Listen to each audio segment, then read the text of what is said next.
join me in welcoming to the Distinctive Voices podium, Dr. Ryan Jenkins.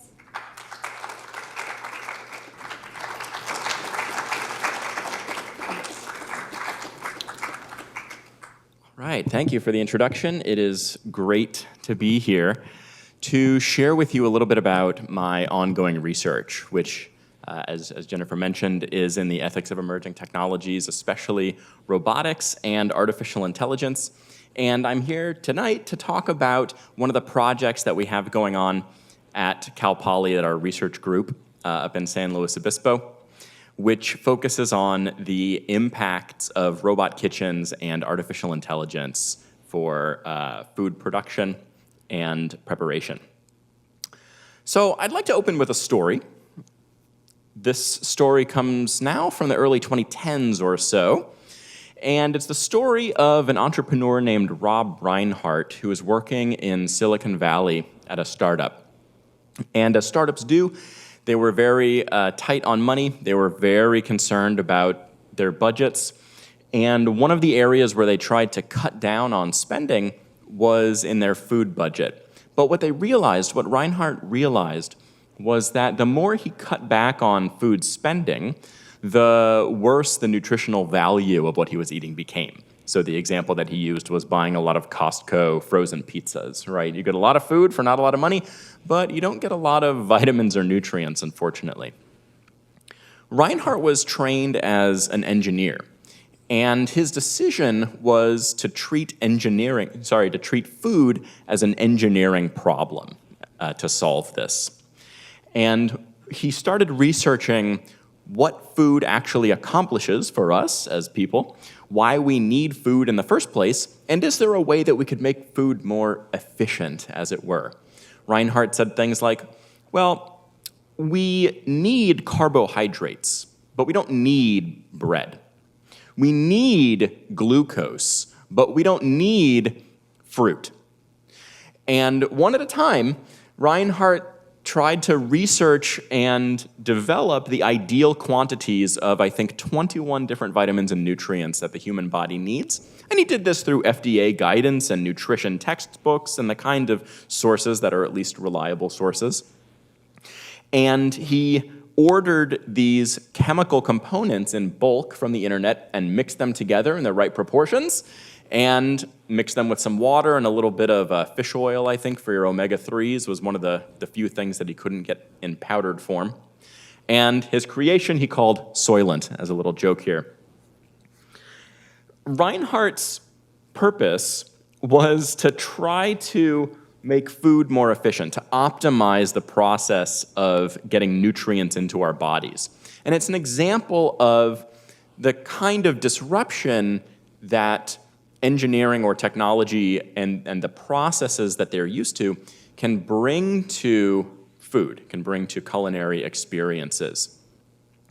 One thing that Reinhart said was that, if people look at Soylent and they're kind of dispirited by it and they think, well, isn't it kind of a shame to replace food with something like the original Soylent was sort of like kind of like cake batter. It was like thick, kind of goopy. It tasted faintly of vanilla, I think, but there wasn't a lot to it.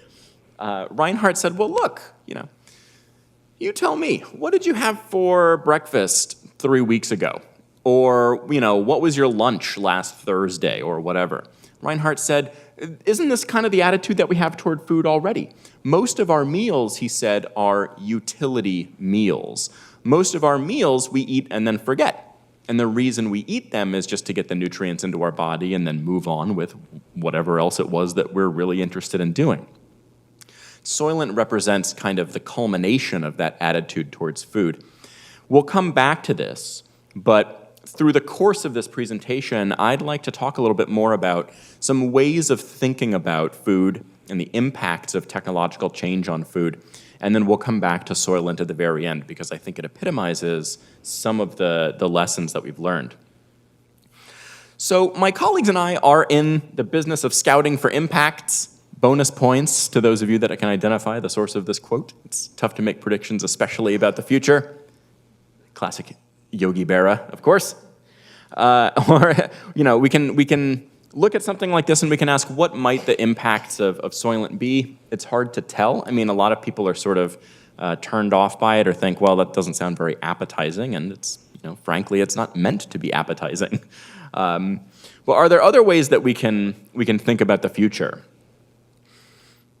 Of course, it's impossible to exhaustively predict what the future holds, but there are lessons that we can learn by studying the past, by studying the ways that technology has disrupted other practices or other kinds of activities that we care about, things that we derive meaning from, things that we're very deeply committed to. And we can start to develop something like a science of forecasting the future. We can start to develop methods to exhaustively, at least try to exhaustively or approach the ability to exhaustively forecast what the impacts of technology might be. So I want to tell you about some of those methods, and I want to tell you about some of the lessons that they deliver when we apply them to robot kitchens and AI food. Here's what we're going to talk about. Here's our agenda for today. So we'll talk a little bit about me. We'll talk about the research questions that we have for this project that this work comes out of. And then we'll talk about some of the specific methods that we can use to try to forecast the impacts of technology. And along the way, we'll sort of brainstorm what some of the impacts might be. Who am I? Why am I here? I ask myself that every day. This is what I look like when I'm smiling. As Jennifer said in the introduction, I work up at Cal Poly in San Luis Obispo, which is just about 4.5 hours north of here by drive, beautifully located on the central coast of California. And this is some of the places where my work has appeared. I think you know enough about me. These are some of the projects that we're engaged in right now. So on the right, there's the National Science Foundation funded grant on the ethical and social impacts of robot kitchens. And on the left, just to show that we've got a pretty wide spread of expertise, on the left is the logo for a project that we just wrapped up, which was forecasting the cybersecurity of outer space-based assets. So we work in basically all things cool and emerging tech. It's a great tagline, and it's a really good sales pitch for incoming students who are interested in doing research with us. The way that I sometimes describe our expertise, and especially my expertise, is as a couple of overlapping Venn diagrams. You've got emerging technologies on one hand, robotics and AI especially. You've got defense and national security on the other end, and then you've got the intersection of those where projects like outer space cybersecurity falls. So what is the Ethics and Emerging Sciences Group? We're a neutral, nonpartisan organization. We're dedicated to trying to scout and trying to anticipate the impact of emerging technologies. As far as we know, we are the largest group of philosophers in North America, if not the world, working on the ethics of emerging technologies. So we have a very healthy cluster of folks up there. And if that's not enough of a sales pitch, this is a picture of what San Luis Obispo looks like in the spring, at least when it's recently rained, because it all turns brown in the course of about 2 weeks. Now, what are philosophers doing in this conversation? Why are philosophers here? I think there are really two things that philosophers can contribute to conversations about emerging technologies. The first is the subject matter expertise that we bring. So there's a particular kind of material that we research, a kind of content that we're interested in. And one way that I put that is thinking about the concerns and the deep moral commitments of reasonable people. And over the last 2,500 years or so, we've had a project as moral philosophers. We've had the project of collecting, cataloging, and systematizing what those concerns and considerations are. Now, I happen to think that there are right and wrong answers to questions about ethics, but we don't need to go down that route just yet. What we can do is we can say, look, if you're developing a technology that does X, Y, and Z, here are the kinds of concerns people might have. Here are the kinds of ways people might be impacted. Here are the kinds of significant effects that this might have that you might be interested in, that you might want to think about. So first of all, we have this body of knowledge about deep moral commitments and values that people have. And secondly, we have a series of methods for translating what those concerns look like into practical action. These are some of the things that we've worked on: nanotechnology, robots, cyber, human enhancement, all kinds of fun stuff like that. I'm going to talk tonight about how we bring this knowledge and these methods to bear on a specific emerging technology, and that is this. We want to know, what are the effects?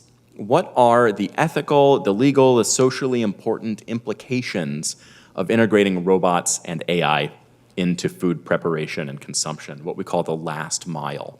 We're not interested so much in food, growing food and agriculture. There's a lot of work going on in smart farming, using drones, using AI, using autonomous vehicles, all kinds of things like that to improve the efficiency of farming. We are not involved with that kind of work. That work is already very vibrant. We're looking for the green field. We're looking for the places where less work, less attention has been devoted. So this is the question that we have for our current ongoing project, the project that brings me to you tonight. From that, we can ask, well, how can these implications be prioritized? How can they be anticipated and managed? And then, ultimately, what are the best practices? We want to do this kind of landscaping work, this kind of investigatory work, so that we can develop recommendations for the people who are going to be creating this technology and the people who are going to be bringing them into our restaurants and our homes. That's our ultimate goal. We want to know what this technology might do to our societies, our communities, our families, and so on, so that we can anticipate those impacts, so that we can take action ahead of time to try to head off the worst or the most concerning impacts that might arise.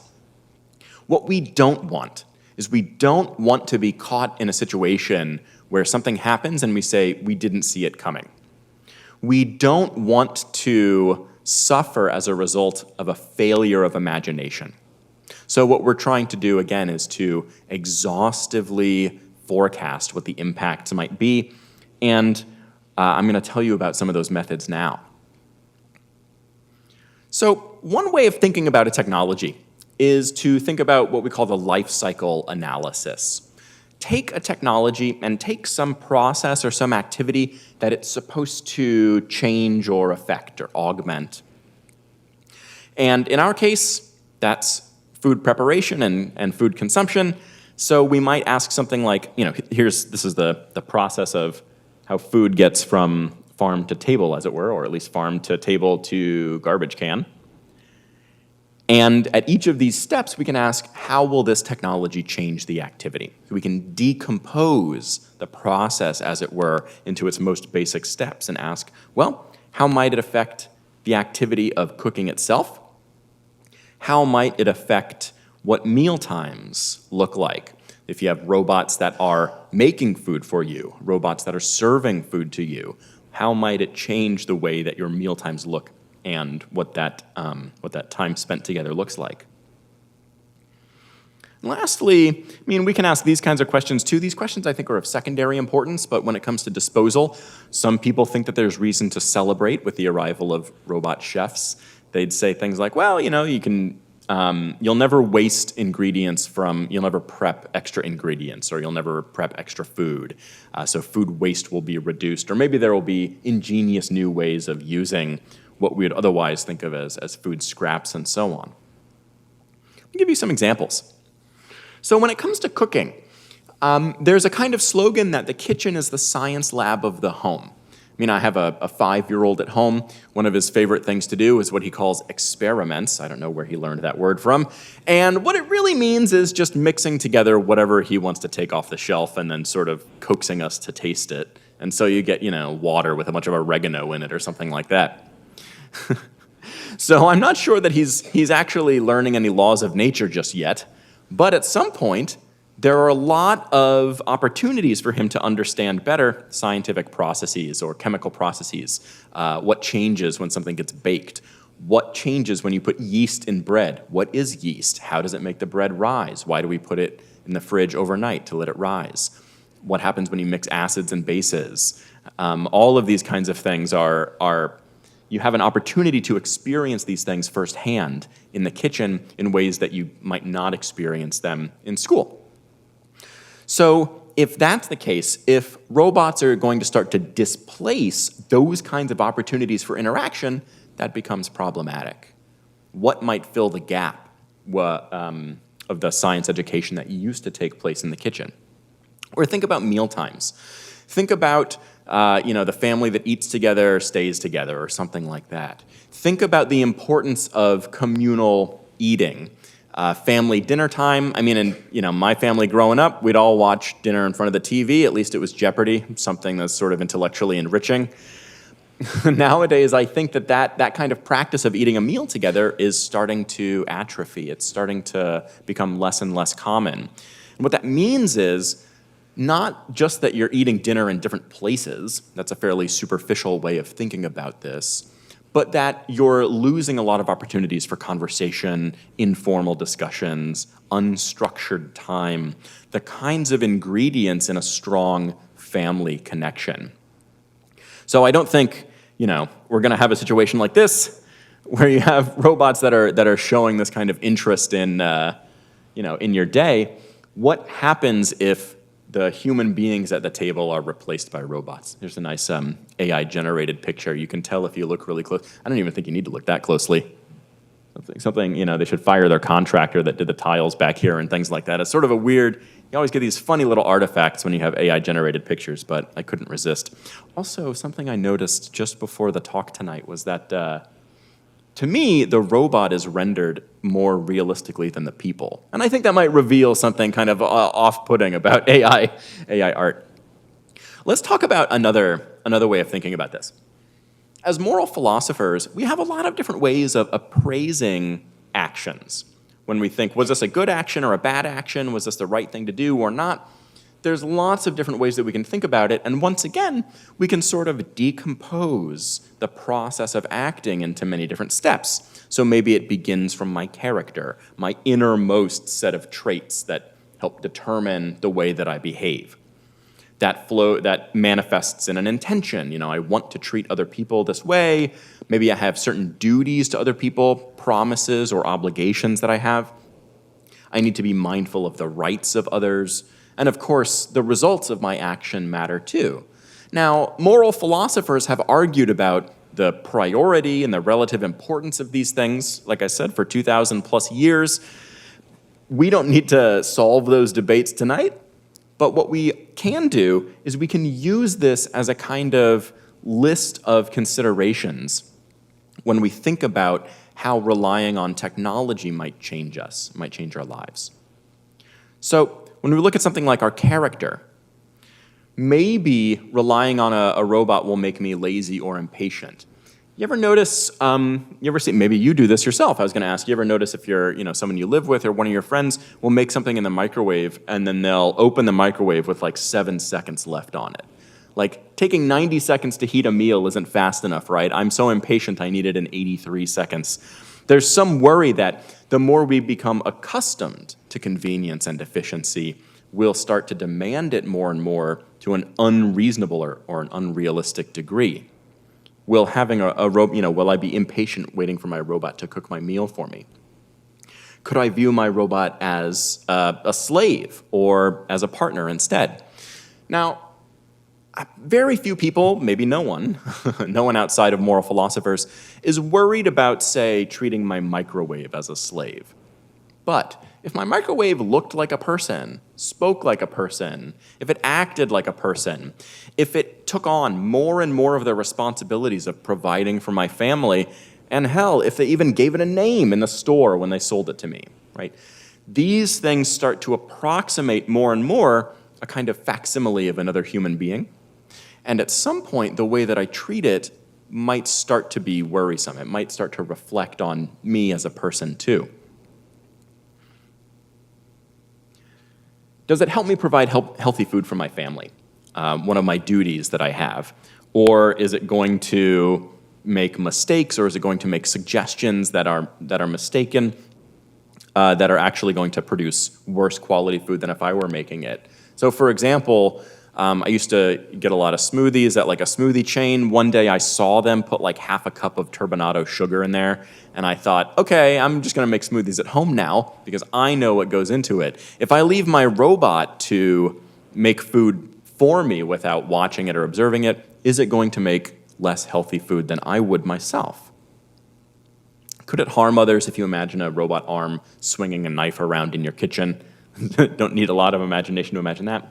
And again, questions about the outcomes. Is it making us healthier, less healthy? Is it increasing or decreasing waste, and so on?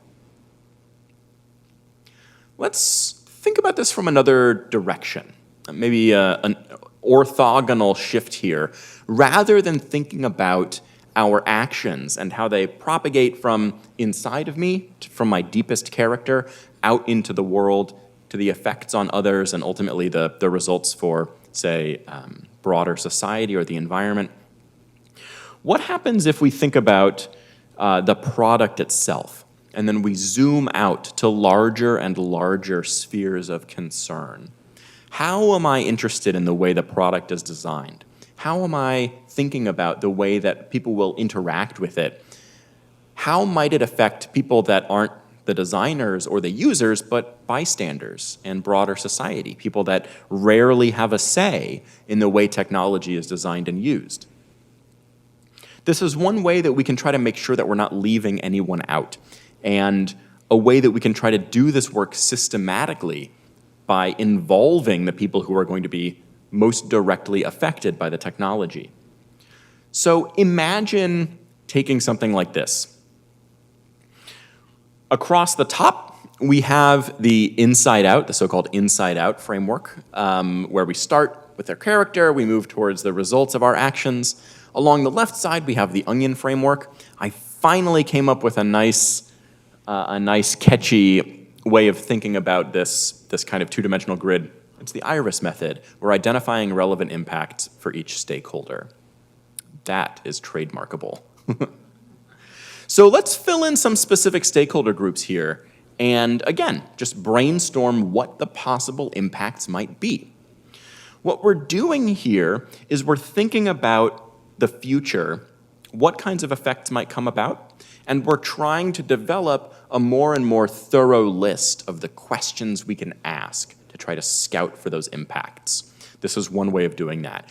What are the relevant stakeholder groups, the people that are united by their interests or their place in society, maybe their relationship to food, farmers, maybe their relationship to the technology, roboticists or users, and so on. And we can just pick at random. The intersections on this grid are going to be specific questions that we can ask. So we can ask, how does the development of this technology change the intentions of farmers? Does it change how they view their work? A long time ago, farming used to mean a lot more working with your hands, knowing a lot about, say, the chemistry of the soil, being able to tell from an almanac what the temperatures are going to be like this year, what the right time for planting is, and things like that. Nowadays, being a farmer involves a lot more work with heavy machinery and technologically sophisticated machinery that has a lot of computers in it, as the owners of John Deere tractors learned, right? The machinery that farmers use can be remotely controlled or deactivated by its manufacturers. This is very different from how you would have thought of farming, say, 200 years ago. Will knowing that their work is just feeding into a more and more automated pipeline of food creation, will that change the way that farmers view their work even further? Will this create jobs in robotics? Almost certainly. That's a worthwhile, a noteworthy outcome. For chefs, will this cause their connection, their skilled connection to the food itself? Will it cause that connection to atrophy or to become weaker? There's something about the process of cooking that I find is an especially compelling example of what philosophers would call a craft. There's a lot of book learning that goes along with it, but there's a lot of expertise that you can only learn by doing in those cases. So for example, learning how to make a roux, learning when you're mixing butter or oil and flour, learning how much is enough, understanding what the consistency of it's supposed to look like. That's something that it's very hard to learn from a textbook. One time my wife was making oatmeal. She asked me to watch the oatmeal and just take over because she had to take a phone call or something like that. And I said, okay, well, how much longer does it have? When should I turn off the heat? And she said, turn it off when it's done. You think of and at first I was sort of annoyed by that, but if you cook a lot, you know that that's a very good answer. If you cook, you start to internalize a kind of nonverbal understanding of the way the food looks and feels and smells and so on.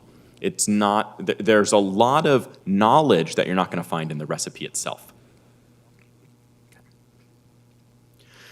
And of course, we can go back to this chart. This is the chart we were just at a minute ago. We can change, the questions that we're thinking about. We could just think about this as farmers or for all of these. I'm not going to go through all of these, don't worry. But you can see how this facilitates a certain kind of analysis, right? Any one of these intersections is a question or probably a couple of questions that we can ask, and they might have important consequences for the way we design and integrate the technology into our lives. Okay. I want to tell you one more method. This one is the last method here. This is called a futures wheel. We didn't invent this, but it's a popular way of brainstorming the consequences of a policy choice or a technology. We start with an event. Robot chefs are introduced. They sure are. And we think about what the impacts of this introduction might be. Each of these little boxes represents an event or a consequence. So for example, robot chefs might have something like automatic menu and recipe creation. They might prepare your food for you automatically. They can probably make food faster, easier, more convenient, cheaper, maybe less wasteful. All of those seem like good results. But we can keep going because the introduction of technology or the changes of policies, they don't just have what we call first-order effects, but they also have second-order effects and third-order. And what I mean by that is that each of these events, each of these capacities here, is going to further have other consequences that manifest too that might also be morally important. So for example, we might have, if we have automatic menu and recipe creation, then we might have less choice over our meals. When we are choosing from a discrete set of options, that's not as fluid or dynamic as if we were making those choices ourselves and if we were starting from scratch. If you're presented with 2 options for dinner each night because that's, the only, that's an exaggeration, but suppose that's the only thing that your robot chef knows how to make, clearly you're constrained in an important way in what you eat. Automatic food preparation might lead our skills to atrophy. If I were, cooking every night and then I got a food robot instead, I'm going to become less proficient in cooking. I'm going to forget how to make certain things. I'm going to forget to know, from sight, when the food in the oven is done baking and so on. And maybe it's going to lead to a kind of loss of engagement or a loss of what psychologists call flow. Flow is the kind of state of being, quote unquote, in the zone when you're working on something that's challenging but very engaging and very fulfilling. Cooking, again, I think is a very good example of this. There was a phase in my life a couple of years ago where I would spend most nights cooking rather elaborate meals. It was a kind of a habit that I got into. I just found myself falling into this. And it also kind of signaled to me psychologically that it was the end of my day. Like I wasn't going to cook and then go back and do more work. I would cook and I'd take 2 hours to cook something, and that was kind of a way of unwinding. It was a way of gradually learning new skills. It was a way of practicing things, and it was a very fulfilling way of enhancing and improving my own techniques. So what we see from a futures wheel is we can try to brainstorm what the effects, what the consequences of this introduction might be, and then we can carry this on basically indefinitely. I mean, it's possible that there are positive impacts of any of these things too. So for example, maybe I lose choice over my meals. Maybe I have fewer options for what my meals are, but maybe that means the unhealthy meals are eliminated. It's conceivable, right? So going through this kind of process, going through this iterative brainstorming process on the effects and the effects of those effects and so on, can help us illuminate how the tech might change our lives. Now, are any of these lists exhaustive? Well, no. Like I said, we don't have a crystal ball, but what we're trying to do is we're trying to sketch out the area in front of us that's plausible. You know, what are the effects of this likely, or the probable? What are the effects of this likely going to be? What are the effects that are plausible? And then, if we can, everything that's possible. So you can imagine that we're standing here in the present moment with a kind of flashlight, and we're shining it out into the future, and as we shine it out, the cone sort of gets bigger. We want that flashlight to be as bright and as even and as broad as we can make it. And what I'm suggesting is that we have some methods for trying to broaden and brighten that flashlight that we're shining out into the future, so that we can identify not just what's probable, but also what's plausible and ultimately everything that we think might be possible. Again, we don't want to be stuck in a situation where we say, well, no one could have seen this coming. That kind of excuse is no longer afforded to the people that create technology. One of the things that motivates us is to try to get ahead of where the technologies are going and the impacts that they might have, because it's not acceptable anymore to say, we didn't know that this could happen, or nobody saw it coming. I mean, first of all, that was rarely true in the past either, but especially today, that kind of plausible deniability doesn't exist anymore for technologists. And what we need is a close collaboration between the developers and technologists on the one hand, and humanists, sociologists, philosophers on the other hand, to try to make sure that we're not accidentally bringing about a world that's pretty terrible. Another example of this, this is a graphic borrowed from the New York Times. And it's actually a graphic that's supposed to illustrate what's called the Swiss cheese model of security. You see this sometimes in cybersecurity. Here it's being used to illustrate pandemic defense. So these cute little guys here are coronaviruses. And the idea is that you have several layers of defense against some bad outcome manifesting. And no one of them is perfect, right? So it's not enough to just wash your hands frequently. It's not enough to just wear a mask. There's other things that you should do. And the idea is, while none of them is perfect, the combination of all of them will almost guarantee that you can eliminate whatever bad outcome it is. So I've borrowed this Swiss cheese model, and I'm using it here as an illustration of thinking about the future. We can imagine these little viruses instead as being, say, negative outcomes or unforeseen outcomes of the technology. And when these technologies are developed, we erect a series of gates that they have to pass through before they make it out to the public, make it out to the world. And at each of these steps, we can sort of apply this filter or apply this method to try to identify what the negative outcomes might be. So again, while none of these methods is exhaustive, by using all of them together, we can do more and more to cover the entire landscape of what the possible outcomes might be. Once again, it's a matter of subject matter expertise, and it's a matter of devising methods for putting these recommendations into practice.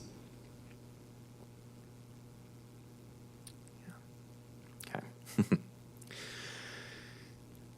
There's one thing that I'd like to linger on for a moment, which is the future of craft. A lot of people, I think, would say that having developed a craft or a skill is really one of the primary sources of meaning and fulfillment in human life. I tell my students sometimes of this story that I have of my Aunt Blanche, where every family reunion when I would go over there, she would always give me a bag of peanut butter cookies that she had made. And what I love about that is that she was just such an artist in the kitchen.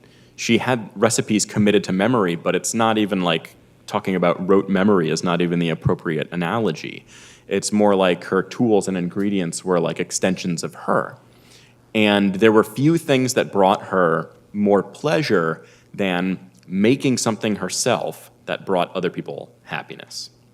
And that's a very special opportunity that we have as human beings to make things with our hands or with our brains that bring some kind of pleasure or solace to other people. Cooking, again, I think is a prime example and maybe the archetype of what this kind of craft looks like. And it's not only that, but it's also an opportunity for all these kind of peripheral interactions that bring a lot of meaning to our life. That's the communal dinner table. That's teaching your kid how to teach with them, standing on a chair next to you or whatever. When we think about the kind of medieval artisan in their workshop, or nowadays, if you ever watch things like the British baking show, you see people that have this kind of really remarkable, just breathtaking expertise, knowledge of their craft and familiarity. And they're so expert at navigating the process of making something that what we see is on shows like that, the producers, the people that are giving them instructions will often remove, one at a time, the details of the recipe. And so the recipe will often say, make a babka or something like that, bake it until it's done. And they don't tell you what temperature, they don't tell you how long, because you're just supposed to know. That is one of the exemplars of being an expert in a craft. So one worry that I have is that the more of these kinds of things that we automate, the fewer opportunities we have to develop those crafts that bring us meaning, bring other people happiness, and also nurture a connection between human beings. Think about, for example, the way that you navigate a city according to GPS or what your phone tells you to do versus finding your way around. Or even navigating a city in a car versus in a bike versus on foot. When I was in graduate school in Colorado, we took a road trip out to Utah. And I remember, having my breath taken away at the beauty of the natural landscape. But at the same time, it was bittersweet because driving in a car at 55 miles an hour is not the best way to take in that landscape. And so the more that we start to interpose technology between ourselves and other people, technology and the physical world in front of us, then we're going to lose some of those valuable and inarticulable aspects of human life. But don't take it from me. Take it from the New York Times. Their food critic Peter Wells just retired. This was his last article that he published just a few weeks ago. And what he says, he's talking about an app that a restaurant was using to pay your bill. He says, this is just the latest in a series of changes that have gradually and steadily stripped the human touch and the human voice out of restaurants. Each of these changes was small, but together they've made going out to eat much less personal. Meals are different now, and our sense of who we are is different too. So this article that he writes, this is the article that he wrote on the occasion of his retirement. The article does an excellent job of listing all of the tiny kinds of human interactions that we engage in, from the moment we step into the restaurant and greet the host, to the moment we pay our bill, make some small talk, ask what the specials are, what's good here, talk with other people, and so on. And what Peter Wells says is that restaurants are basically becoming vending machines with a bunch of chairs. If you've been in a restaurant recently, if you've been to one of these restaurants where you order on a screen, someone brings it out to you, or maybe you go get it off a shelf, your food, by it. What you see is that all of these tiny opportunities for human interaction are slowly being stripped away. Peter Wells is exactly right about that. And the other thing that's important to appreciate here is that it's a series of changes, he says, a series of small changes. And we might not appreciate each one of them individually. We might think, hey, it's great that I can pay, my bill on my phone and then leave and not have to, wait for the server to bring the check. But after a lot of time, when more and more of those interactions get replaced or displaced by technology, it means fewer and fewer opportunities to talk, to connect with other people. That's something that I think brings us back to Soylent. So Reinhardt used that phrase. He says, most of the meals that we eat are already utility meals. Imagine saying something like that about going out to eat, saying, most of the interactions we have with other humans are utility interactions.